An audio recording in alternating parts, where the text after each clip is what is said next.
हाय मु अपरूपा मु आपण माननकु पूजास फ्लेवर हाउस को स्वागत जनाउछि। आजिकाली जेमिति खरा हेउछि तो खरारे आम माननकु कोन भल लागे कोल्ड ड्रिंक्स राइट। तो आज किछि नुआ ड्रिंक्स ट्राई करिबा। ड्रिंक्स रो नाम हेउछि ओदा शरबत। चलंतु दर्शक बंधु आज आमे ओदा शरबत प्रस्तुत करिबा। आसंतु प्रथमे आमे गोटे बाउल रे गोटे ग्लास ठंडा पानी नेबा।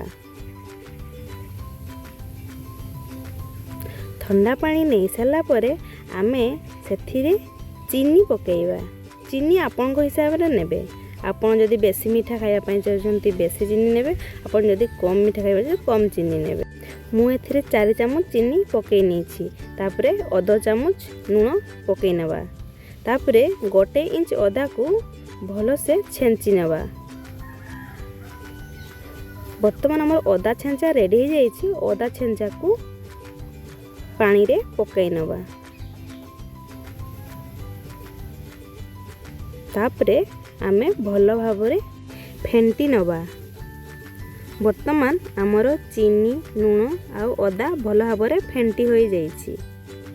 तापरे आमे गोटे ग्लास नवा। ग्लास रे आमे आइस क्यूब देबा।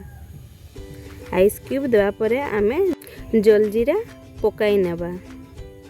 जलजीरा पकाई नेबा परे आमे सेथिरे गोटे फाळ लेंबू चिपुड़ी नेबा। तापरे आमे फेंटी रखिथिबा चीनी ओदा लूण पानी को आमे छाणी नबा।